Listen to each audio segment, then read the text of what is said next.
wondered how we ended up with the world map we have today? You know, with all its familiar countries? It wasn't always like this. It all really started back in the 19th century with this one incredibly powerful idea that would completely change the face of Europe and eventually the whole world. So let's dive in and see how it all happened. All right, first, I want you to try something. Just for a second, picture a world without countries as we know them. I mean, no Germany, no Italy, no Poland on the map. It sounds strange to us, but for most of Europe before the 19th century, that was just normal. Okay, so take a look at this. This is so much more than just a painting. It's a vision of the future. The year is 1848, and a French artist, Frédéric Soriot, is imagining this incredible procession. You've got people from all over the world grouped together in what he saw as nations, marching past the Statue of Liberty. It was this beautiful, utopian dream of a new kind of world. But look down here, in the foreground. See all that? Those are the shattered remains of crowns and royal symbols, just littered on the ground. And that little detail is everything.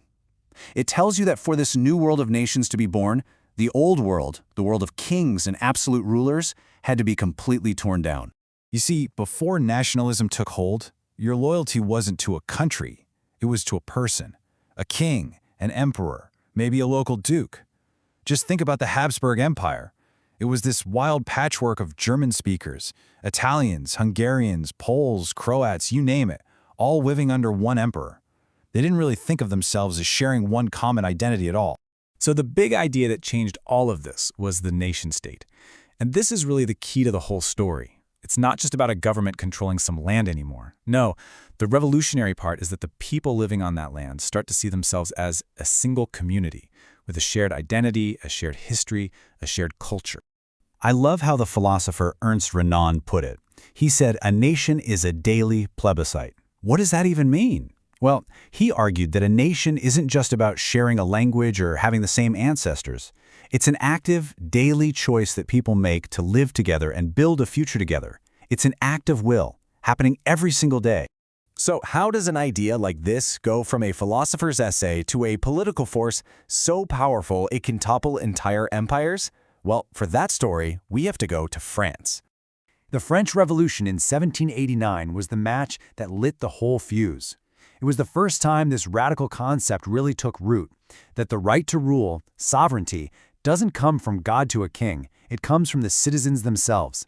And when the French revolutionary armies started marching across Europe, they didn't just bring soldiers, they brought this explosive idea with them.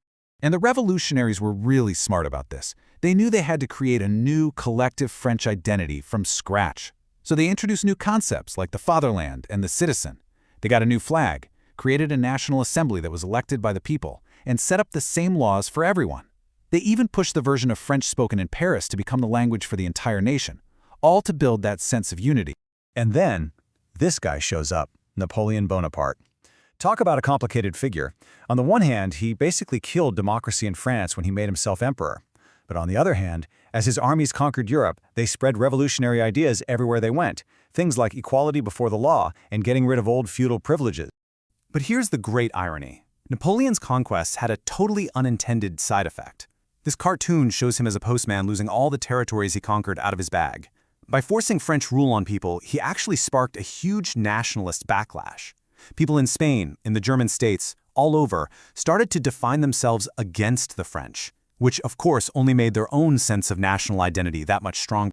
So after Napoleon is finally defeated, the old powers of Europe get together and try their best to stuff this nationalist genie back into the bottle. And that sets the stage for the biggest conflict of the 19th century. Here we are at the Congress of Vienna in 1815. The big players, Austria, Russia, Prussia, and Britain, sit down and literally redraw the map of Europe. Their whole goal was to turn back the clock. They wanted to put the old royal families back on their thrones and create a new conservative order to stamp out dangerous, revolutionary ideas like nationalism. And this basically created a huge clash of worldviews. On one side, you had the liberals, who were pushing for things like constitutions, individual rights, and a government that had the people's consent. And on the other side, you had the conservatives, who were all about tradition, monarchy, the church, and using things like censorship to keep things the way they were. And while these two images just capture that struggle perfectly, On the left, you've got the raw energy of a popular uprising. And on the right, you see this famous caricature of a club of thinkers, where all the intellectuals have been muzzled so they can't speak freely. That was the reality for decades, a constant push and pull between revolution and repression. But this fight wasn't just happening in the streets. It was also a battle for hearts and minds. And this is where the cultural movement of Romanticism became so important. Thinkers like Johann Gottfried Herder argued that the true national spirit, what he called the Volksgeist, wasn't found in courts and palaces, but in the common people, in their folk songs, their poetry, their language. Culture itself became a weapon to build a national identity. So, the big wave of liberal revolutions in 1848 mostly fizzled out, and after that failure, the game changed. Nationalism stopped being just a liberal revolutionary idea. It became a tool that conservative leaders started using to build powerful new states. And that brings us to this man, Otto von Bismarck, the powerhouse chief minister of Prussia. I mean, look at this cartoon of him literally taming the German parliament. Bismarck was a master of a new, ruthless kind of politics. He famously said that the great questions of the time wouldn't be settled by speeches and debates, but by iron and blood. And he wasn't kidding. After the liberals failed to unify Germany through talking, Bismarck and Prussia took charge. He then deliberately started and won 3 short, decisive wars. In just 7 years, the Prussian army accomplished what decades of speeches couldn't. And this is the result. In 1871, they gather in the Hall of Mirrors at Versailles, of all places, the historic palace of the French kings, to proclaim the new German Empire, with the Prussian king as its new emperor. It was a massive statement. This nation wasn't born from the will of the people, it was forged by the power of the state and its military. Now, a similar, though maybe a bit messier process was unfolding in Italy. This famous cartoon shows the revolutionary hero Garibaldi helping the king of Sardinia-Piedmont put on a boot shaped like Italy. It's a perfect image because it shows the mix of forces that made Italy. You had the clever politicians like Cavour, and you had the passionate revolutionaries like Garibaldi, all working, sometimes together, sometimes not, to create one nation. So by the time the 19th century was wrapping up, that utopian dream from the 1848 painting had become a hard political reality. The old patchwork of multinational empires was being replaced by powerful, centralized nation-states like Germany and Italy. The map had changed for good. But how do you make people feel connected to this new, abstract idea of a nation? Well, artists helped by creating personifications, usually as powerful female figures. This one is Germania, a symbol for the German nation. She's not a real person, obviously, but images like this gave a concrete human face to the idea of a shared German identity, one that stood for strength and liberty. And that really brings us to the final thought here. The nation-state, this thing that feels so permanent and natural to us today, was once just a radical, revolutionary idea. It really makes you wonder, doesn't it, what powerful new ideas are out there right now, quietly reshaping the map of our world today? You know, a nation isn't just a shape on a map, right? It's more than that. It's an idea, a story that millions of people, sometimes across these huge, diverse lands, all decide to believe in together. And today, we're going to dive into one of the most amazing stories of nation-building you'll ever hear. We're talking about how the Indian subcontinent, this incredible mosaic of cultures and languages, forged a single identity in its fight for freedom. Wow, just look at this. It's like a sea of people, right? A river of humanity just flowing. This is the raw energy of a nation being born. But it makes you wonder, how on earth do you unite a place with so many different languages, so many religions, so many cultures? How do you get them all to move as one, fighting for the same thing? All right, to get our answer, we've got to go back in time. Let's go to the years right after World War I. Picture it. India is just simmering with resentment. The whole country has been pushed to the breaking point by British rule. All those promises the British made, about more freedom after the war, yeah, those turned out to be empty.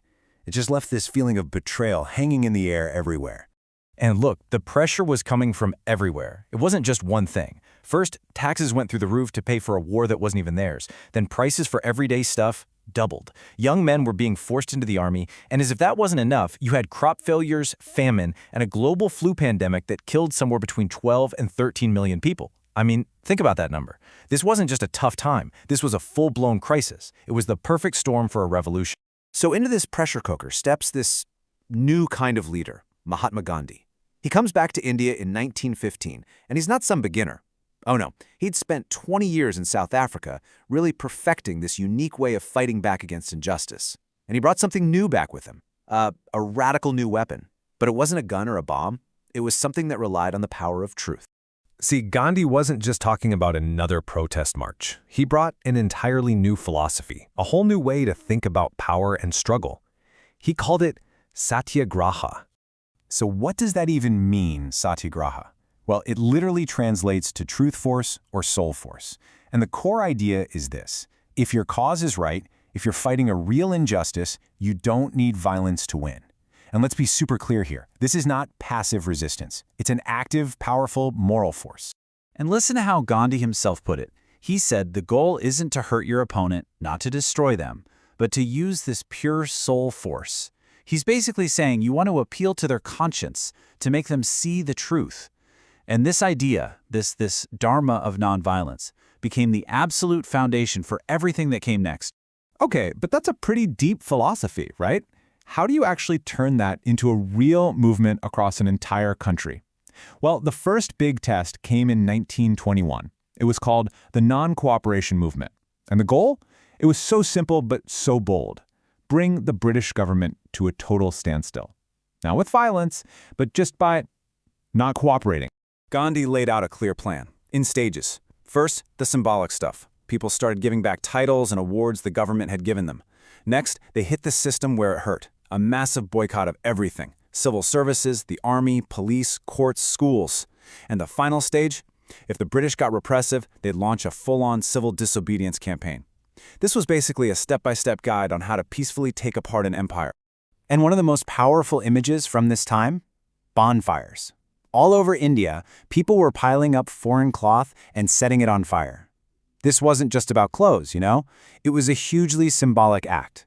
It was about rejecting Western control, both economically and culturally, and embracing their own self-reliance, what they called Swadeshi. Okay, but here's where it gets a little tricky. The big goal for everyone was Swaraj, self-rule. But think about it. Does that one word mean the same thing to a poor farmer in a village as it does to a business owner in the city, or to a worker on a plantation? Not at all. The idea of freedom really depended on who you were. For peasants in Awadh, Swaraj meant lower taxes and no more forced labor. Simple as that. For tribal peasants, it meant being able to go back into the forests to graze their cattle and get wood, something the British had banned. And for plantation workers? For them, it was the dream of just being able to leave the plantation and go back to their home villages.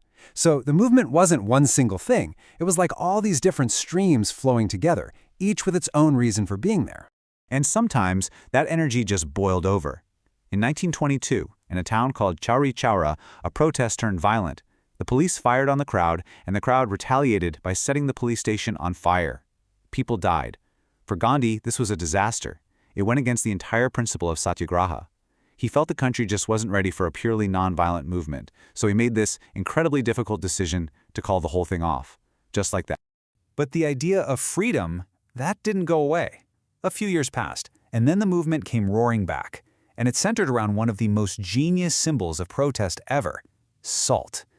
I mean, think about it. Salt. Every single person in India needed it, rich and poor. But the British controlled it and they taxed. So, to fight this, Gandhi came up with an absolute masterstroke. He announced he was going to walk 240 miles, all the way to the coast, where he would break the law by making his own salt from the seawater. This was more than a protest. It was this grand piece of political theater designed to get the whole world's attention. And for 24 days, the world watched him walk. He started with just 78 people, walking about 10 miles a day. But as they went from village to village, more and more people joined in, until there were thousands. And when he finally got to the town of Dandi, and he bent down and made salt from the seawater, with that one simple act, he shook the entire British Empire to its core. This picture just perfectly captures that moment, doesn't it? That quiet defiance. Making salt. It seems so small, but it was a direct challenge to what Gandhi called the most oppressive part of British rule. It took this big abstract idea of independence and turned it into something real, something simple that every single person could understand and even do themselves. So the Salt March was this huge unifying moment for sure. But under the surface, all the old problems, the old divisions, they were still there. And the movement really started to show the cracks, the deep divides between classes, religions, and castes that made the road to freedom so complicated. Let's take the farmers, for example. You had the richer peasants, the landowners. They were mostly mad about the high taxes the government was charging. But then you had the poorer peasants, the ones who rented the land. For them, the bigger problem was often their own landlords. They wanted their unpaid rent to just go away. This put the Congress Party in a really tough spot. If they supported the poor farmers' no-rent campaigns, they'd tick off the rich landowners who were big supporters. So what happened? The poorest farmers often felt like nobody was listening to them. And this contrast here, it really tells a story. On one side, you've got the raw, dangerous reality on the streets, people facing off with the police. On the other side, you have the Congress leaders in a meeting, planning strategy. It just perfectly shows the disconnect that was growing between the raw energy of the people and the cautious political moves of the leadership. And it wasn't just the farmers. The Dalits, who were called untouchables, felt like Congress wasn't looking out for them, so they started pushing for their own political power. A lot of Muslims started feeling alienated, seeing that Congress is too close to Hindu nationalist groups. The industrial workers, they mostly stayed out of it because big business owners were getting chummy with Congress. And women. Women were participating in huge numbers, but they were almost never given any real leadership roles. So this idea of one nation, it was still a work in progress. So, if getting everyone on the same page politically was so tough, how did they build this sense of a shared identity? Well, a huge part of it was through culture. The fight for freedom wasn't just in the streets, it was a battle of ideas, fought with symbols, songs, stories, and art.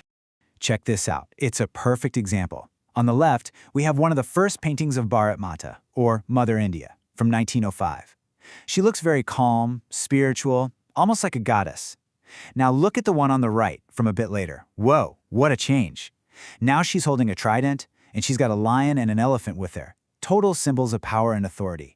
You can literally see the idea of the nation changing right here, from something spiritual and calm to something much more powerful and assertive. So where does that leave us? Well, there's no doubt that the long struggle for independence forged a sense of being Indian. It brought millions of people together. But that unity was never simple. It was messy, it was complicated, and a lot of times it was pretty fragile. And getting independence in 1947 wasn't the end of the story. It was really just the beginning of a whole new challenge. A challenge that continues today.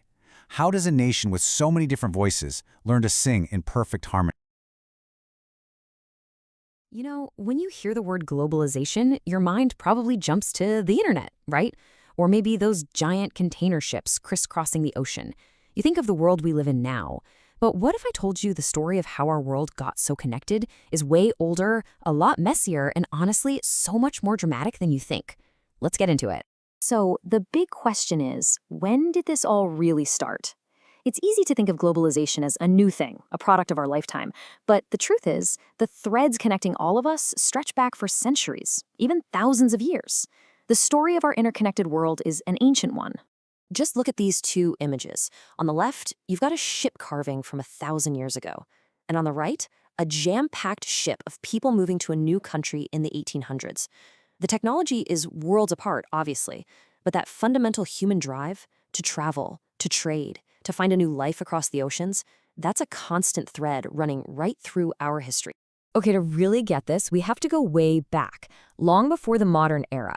See, the world before the 1500s wasn't just a bunch of isolated civilizations.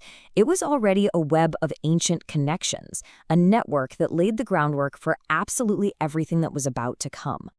What you're looking at here are the original global highways, the Silk Roads. And this wasn't just one road, not at all.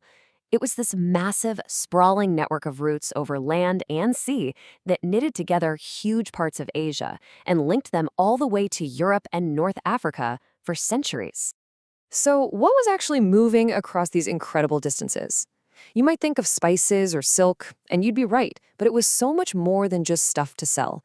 It was an exchange that would literally change the course of cultures and societies forever. Of course, you had the luxury goods, right? Silk from China, spices from India. You had gold and silver flowing from Europe to Asia. But think about this. Powerful ideas, entire religions like Buddhism and Christianity and Islam, they all spread along these same paths. Even our food traveled.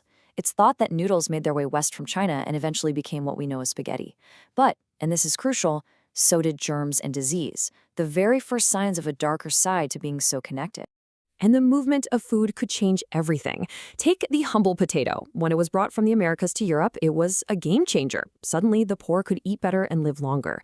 But it also created this incredible vulnerability. In Ireland, people became so dependent on the potato that when a disease wiped out the crop in the 1840s, hundreds of thousands of people starved to death. It was a brutal lesson in the risks of this new global food chain. Then we hit the 1500s, and everything changes. This is a massive turning point, a violent, dramatic acceleration in how the world was connected. European voyages to the Americas didn't just add a few new routes to the map. They completely and permanently redrew it. You could say that after European sailors found sea routes to Asia and the Americas, the world effectively shrank. For centuries, the center of global trade had been the Indian Ocean. Now, that center of gravity slowly but surely shifted west. Europe, which had kind of been on the sidelines, suddenly found itself at the very hub of this new global trade. But here's the thing about the European conquest. It wasn't just one with swords and guns. In fact, their most powerful weapon was completely invisible. It was germs. Diseases like smallpox, which they'd been living with for centuries, were totally new to the Americas. The native people had absolutely no immunity, and these diseases just tore through their communities, wiping out millions and paving the way for conquest. And the sheer brutality of this time is right there in the words of the conquerors themselves. Listen to this from John Winthrop, an early governor in New England. He saw the plague that killed so many native people not as a horrible tragedy, but as a blessing from God, clearing their title to the land. It's just a chilling justification for a demographic catastrophe. And this newly connected world was built on an unimaginable amount of suffering. The huge plantations in the Americas, growing things like sugar and cotton for European markets, were worked by millions of enslaved Africans. They were captured, forced onto ships, and transported across the Atlantic in the horrifying slave trade. This new global network was fueled by forced labor. All right, now let's jump forward to the 1800s. This period was an incredible acceleration. This is when technology, big money, and colonialism all came together to create a truly global economy at a speed that nobody in human history had ever seen before. So economists talk about three big flows that really defined this era. First, the flow of trade. Think goods like grain and cotton just circling the globe. Second, the flow of labor. You had millions of people migrating for work. And third, the flow of capital. Money from big financial centers like London was funding stuff like railways and mines all over the world. The sheer scale of people on the move was staggering. In the 19th century, nearly 50 million people packed up and left Europe for places like America and Australia. A huge driver for this was a big economic shift in Britain. They got rid of their corn laws, which were basically taxes on imported food. So imported food got way cheaper, which was great for city dwellers, but it put tons of local farmers out of work, forcing them to look for a new life overseas. But it wasn't just Europeans. If you zoom out and look at the whole world, historians estimate that something like 150 million people left their homes during this time. They crossed oceans and continents, all searching for a better future. It was one of the biggest migrations in all of human history. And technology was the engine behind so much of this. This is a perfect example. Before the 1870s, you had to ship live animals across the Atlantic. It was expensive, it was inefficient, and it meant meat was a total luxury. Then, the refrigerated ship was invented. And just like that, animals could be processed in America and the frozen meat could be shipped to Europe, causing prices to plummet. This one invention completely changed what poor families in Europe could afford to eat. But, there was a much darker side to all this integration. In 1885, the big European powers all met in Berlin and literally carved up Africa for themselves. I mean, look at this map. You see those straight lines? Some of those borders are perfectly straight because they were drawn with rulers on a map in a room in Europe with absolutely no thought given to the actual people who live there. And that flow of labor we talked about, it often wasn't a choice. This is a quote from an indentured laborer from India. Millions of people like him were sent all over the world to work on plantations and railways under these brutal contracts. A lot of people called it a new system of slavery, where people were just trapped in horrible conditions with basically no rights. So you see, this deeply connected world didn't just create incredible wealth and opportunity, it also created massive fragility. The very networks that tied the world together so tightly meant that a crisis in one corner of the globe could now become a total catastrophe for everyone. And the First World War was the terrifying result. It was the first modern industrial war. The same industrial might that built railways and ships was now turned to mass destruction. Machine guns, tanks, chemical weapons, all used on a massive scale. 9 million people were killed. The war completely shattered the global economy. After it ended in 1918, things were really shaky. In the 1920s, the US economy was booming, and it was lending money all over the world. But that whole boom was built on a very fragile foundation of credit. And in 1929, that foundation just crumbled, kicking off the Great Depression. And when the US economy went down, it created this massive domino effect. American banks started demanding their loans back from Europe, businesses failed, international trade just evaporated, and unemployment went through the roof, all over the world. The crisis showed everyone just how deeply interconnected and how dangerously interdependent the world had become. Which of course brings us to today. Our world is connected in ways that people a century ago couldn't even have dreamed of. What this whole long story shows us is that globalization has always been a two-sided coin. It's a story of incredible creativity and opportunity, but it's also a story of violence, of inequality, and of crisis. So the question for us, living in this hyper-connected world, is what lessons can we take from all the promises and all the perils of the past? You know, when we think about the Industrial Revolution, we usually get this picture of a glorious, unstoppable wave of progress, right? A world of steam and steel and brilliant inventions that built the modern age. But like any big story, the one we usually hear, well, it's only part of the truth. So let's start by looking at how this shiny vision of progress was sold to the world. Okay, take a look at this. This image from the year 1900 just perfectly nails that triumphant feeling. It's called Dawn of the Century. And right there in the center, you've got this goddess-like figure, an angel of progress, holding the flag of the new era. She's sitting on a winged wheel, literally flying into the future, and she's surrounded by all the signs of modernity. Railways, cameras, factories, printing presses. This was the dream they were selling. And if you thought that was on the nose, check this one out. From a trade magazine, it's called Two Magicians. Up top, there's Aladdin from the Orient, who, built a palace with a magic lamp. But below him is the real hero of the story, the modern mechanic from the Occident. With his tools, he's weaving a new kind of magic, a more powerful one, building bridges, skyscrapers, massive ships.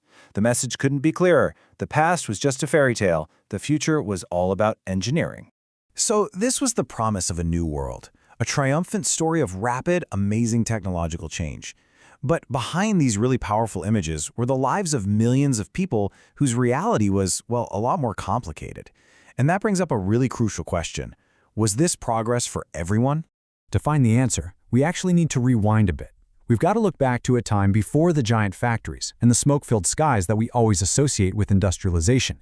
Because, it turns out, long before the first factory ever roared to life, a different kind of industrial production was already happening, and on a massive scale. Historians have a great name for this, proto-industrialization.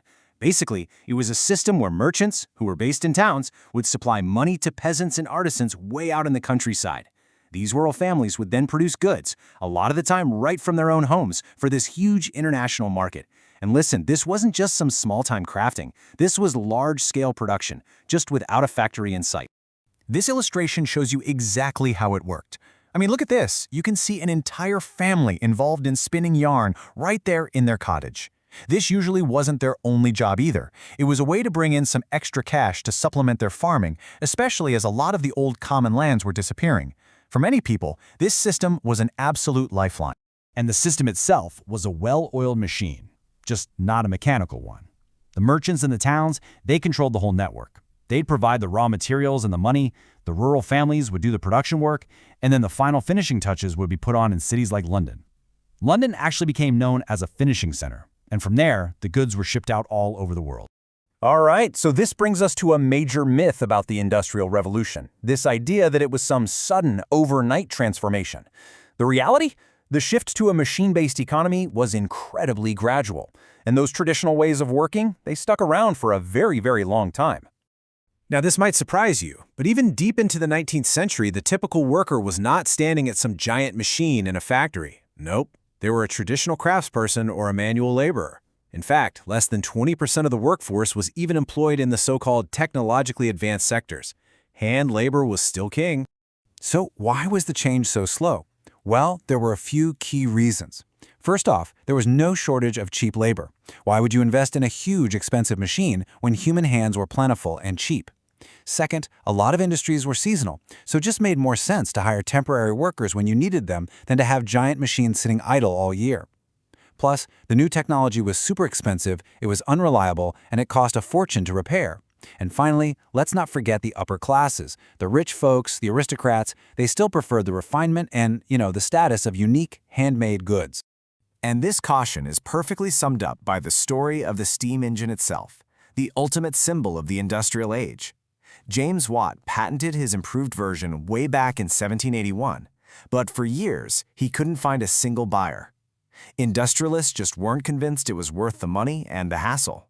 How cautious were they? Well, let me just throw a number at you. At the very beginning of the 19th century, there were only 321 steam engines in use across all of England. That's it.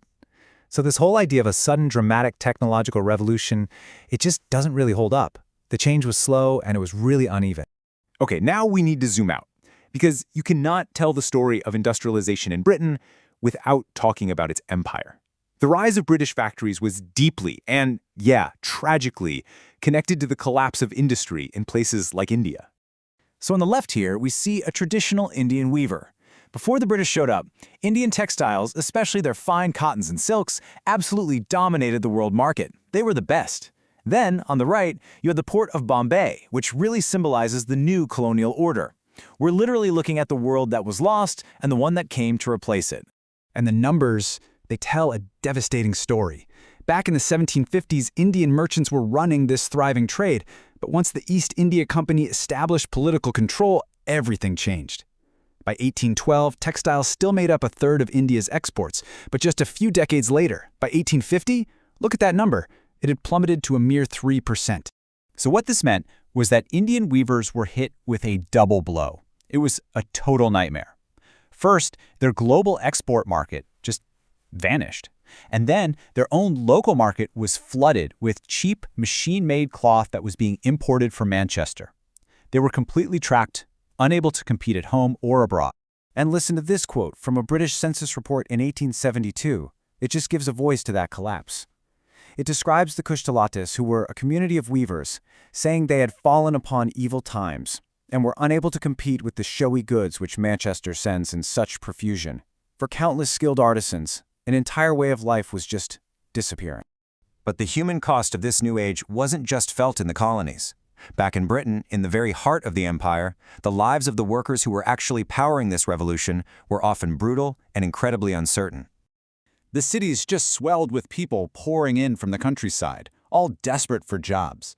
But there was always more labor than there was work, and that kept wages painfully low and made unemployment a constant nagging threat. For so many people, life became this desperate, nomadic search for the next seasonal job. This first-hand account from a man named Will Thorne it's incredibly powerful. He describes walking to London to find work, running out of money, and having to sleep in fields. This was not a story of glorious opportunity. For so many, it was a story of grim survival. And this helps you understand why so many workers weren't exactly celebrating new technology. When the spinning jenny was introduced, it directly threatened the livelihood of women who made a living from hand spinning. Their attacks on the new machines weren't about rejecting progress for its own sake, it was an act of desperation. It was a fight to keep their families fed. When you look at these two images side by side, the homeless and hungry in London on the left, and female factory workers in Ahmedabad, India on the right, you realize it's a shared story of hardship. Whether you were in the heart of the empire or in its colonies, the engine of industrial progress was being fueled by the really difficult lives of the working poor. So there is no doubt that the age of industry reshaped our world in profound ways. It absolutely set the stage for the life we know today. But that triumphant story of progress, the one with magicians and angels, it hides the enormous human cost. And it leaves us with one final and, I think, crucial question to think about. Who really paid the price for that change? We're surrounded by it literally every single day. On signs, in books, on every screen we look at, but we almost never stop to think about it.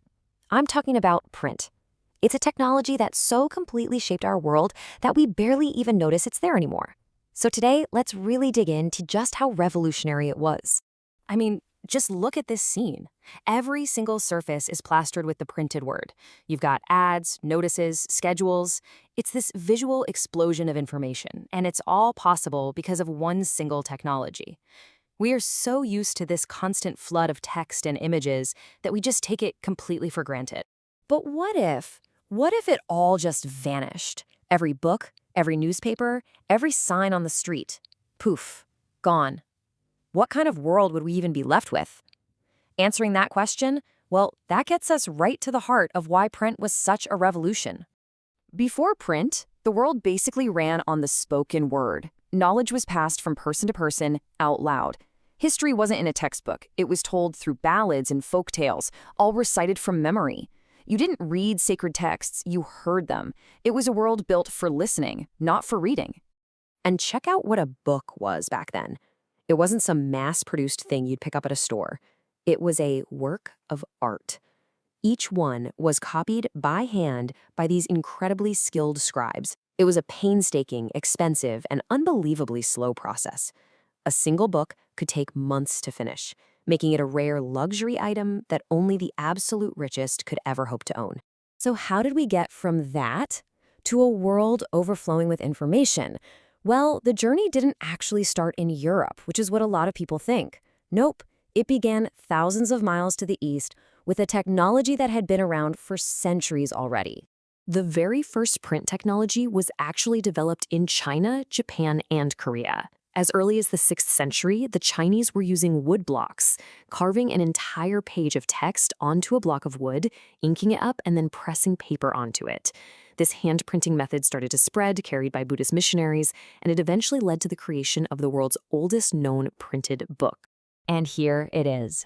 This is a page from that very book, the Diamond Sutra, and it just shows you the power of woodblock printing. It lets skilled artisans perfectly copy the beauty and the detail of calligraphy, making it possible for the very first time to create multiple identical copies of sacred texts. Okay, let's jump way forward now to 15th century Europe, where the conditions were absolutely perfect for a revolution. You had literacy slowly on the rise, universities were popping up, and the demand for books was just exploding. The old way of doing things, handwritten manuscripts, it just couldn't keep up, not even close. And this is where Johann Gutenberg enters the story. But here's the thing about Gutenberg. He wasn't just an inventor in the typical sense. He was a master synthesizer. See, he grew up on a farm, so he knew how wine presses worked. And he was also a master goldsmith, so he knew everything about working with metal and making molds. He took these totally separate technologies and smashed them together to change history. Gutenberg's real genius was the whole system he created. He took the wine press and adapted it for squeezing paper.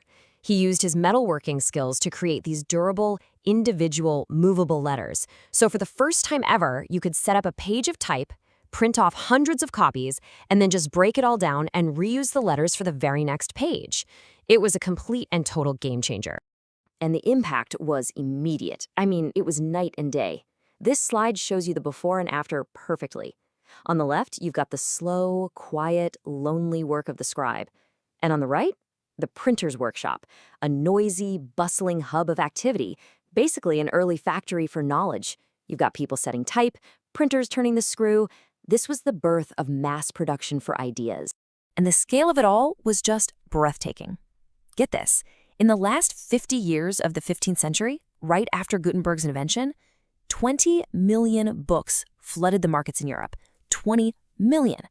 And just a century after that, that number jumped to 200 million. This wasn't a slow evolution. This was a full-blown revolution. Okay, so the printing press did way more than just make books. It completely changed people's relationship with information, with institutions, with power itself. You could say it lit a fire under old ideas and spread new ones, like wildfire. And maybe no one understood this better than a religious reformer named Martin Luther. When he published his 95 Theses back in 1517, the press allowed his criticism of the church to spread unbelievably fast. Suddenly, for the first time, people could read religious ideas in their own language and interpret scripture for themselves without going through a priest. This direct line of communication is what sparked the Protestant Reformation. But as you can imagine, not everyone was celebrating. For the people in charge, the church, the monarchs, this new technology was absolutely terrifying. This 16th century image captures that fear perfectly, with these skeletons in a dance of death taking over a print shop. They saw print as this out-of-control force, spreading rebellion and dangerous ideas that could bring their whole world crashing down. So you get this massive conflict. On one side, you have the authorities trying to clamp down with severe controls, even creating an official index of prohibited books. But on the other side, you've got these Enlightenment thinkers who saw the press as the most powerful engine for progress imaginable, a tool that would finally sweep away tyranny for good. And this conflict really came to a head in places like France. By the 1780s, there was this flood of literature and cartoons, like this one, mocking the royals and questioning their authority. These things were circulating underground, and they didn't just reflect public anger. They actively created it, paving the way for revolution. So, by the 19th century, the story takes another big turn. Thanks to rising literacy and schools becoming mandatory, the reading public just exploded. Print wasn't just for the elites or the revolutionaries anymore. It was becoming a medium for everybody. And three new groups of readers became really important. First, you had children, who needed school textbooks. Then you had women, who became huge readers of penny magazines and novels. And finally, you had working-class people, who, as they got a little more free time, gained access to books through lending libraries and even started writing their own stories and political pamphlets. But this revolution was not just a European story, not at all. To really understand its global impact, we need to look at a place like India, which already had its own ancient, rich tradition of beautiful handwritten manuscripts. So what happened when the European printing press showed up in the middle of this deeply established culture? Well, the press had this uniquely powerful impact in India. Even though it was introduced by missionaries, it was quickly adopted by Indians themselves to fuel these intense public debates about social and religious reform. For the very first time, newspapers in local languages could connect people across huge distances, which helped create a new sense of a shared Indian identity. And it created this whole new visual culture, where cheap prints and calendars brought politics and religion right into people's homes in a way that had never been possible before. When you really step back and look at it, the story of print is incredible. It shows how a single technology can fundamentally rewire an entire society. It can spark revolutions, challenge authority, and create brand new ways for people to see themselves and their world. So if the printing press created the modern world, it really makes you wonder, doesn't it? What kind of world is being created by the digital press of our own time?